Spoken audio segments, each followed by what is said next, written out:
So we're going to talk a little bit about craniopharyngioma, and there's another video on craniopharyngioma if you want to watch it. But today we're going to be focusing on what are the neuro-ophthalmic features that suggest something is craniopharyngioma, and then how can we use that information to help with the treatment. Craniopharyngioma is a oma, a tumor, that is part pharynx and part cranio. And the reason that is an interesting thing is because this is an embryologic problem. So just briefly, when you have the development of the normal pituitary gland, that pituitary gland is partly from the neuroectoderm and partly from the surface ectoderm, even though they're both ectoderm. And embryologically, what that means is when you have the outpouching of the precursor for the pharynx, that's going to make the pharyngeal part of the pharyngioma, and the neuro part is coming from the cranial part. So the neuroectoderm is descending as the same time as this outpouching is coming up from the surface ectoderm, and that thing we call a Rathke's pouch.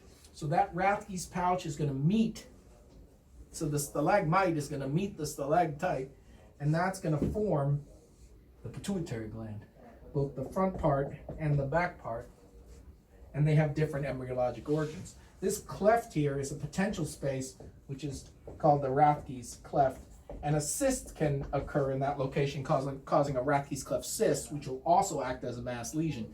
But a piece of tumor can be left in here, either that undergoes metaplasia later or is an embryologic remnant, and that can become what we call craniopharyngioma. And so if you're looking at the sella, the craniopharyngioma lesion usually is supracellar as opposed to an intracellular mass, which is the pituitary gland.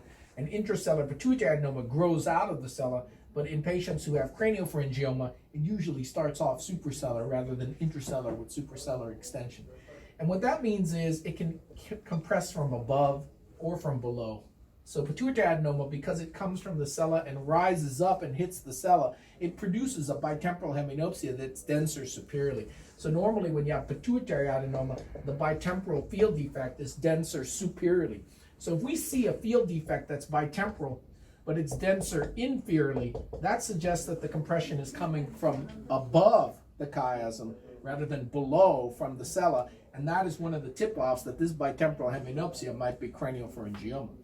Craniopharyngioma is a difficult tumor to resect completely. It has both a solid component and a cystic component often, and that solid and cystic component can grow over time even though craniopharyngioma is benign. So here's the cystic component of the solid component adjacent to it for craniopharyngioma. So on imaging, it has both heterogeneous signal characteristics, solid and cystic components that can be bright on T1 or T2, depending on the characteristics of the components of the cyst. So the more protinaceous material we have in this cyst, the brighter it's going to be on T1, pre-contrast on the MR. The reason that's important is if you resect it, we still have to deal with the cyst. And so some of the treatments of craniopharyngioma, in addition to surgical resection, are to put a catheter right into the cyst. And so when we have this catheter into the cyst, it goes up into a reservoir. So here's an Ommaya reservoir, and they can tap this Ommaya reservoir and aspirate up the cystic component to decompress the cystic component. So this is different than a supracellular pituitary adenoma, for which our choices are quite limited. You either have transsphenoidal or other surgery, or you have radiation therapy.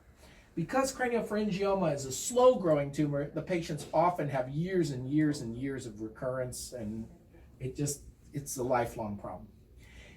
In addition, you can get panhypopituitarism either from the disease or from the treatment of the disease. For example, radiation therapy might lead to damage to the normal pituitary gland and cause panhypopituitarism. So they're often on replacement therapy. The stalk is right here and the hypothalamus, and so they often have diabetes insipidus, which is also an uncommon feature in the pituitary adenoma. So these are the features that would also suggest it's craniopharyngioma.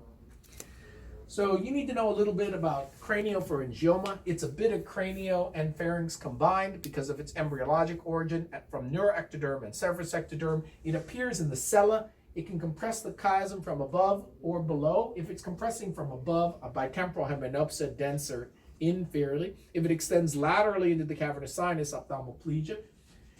It has solid and cystic components. They can be treated with surgery or cyst aspiration or external beam radiation therapy. It's a chronic and often lifelong problem because it's difficult to surgically resect the whole thing.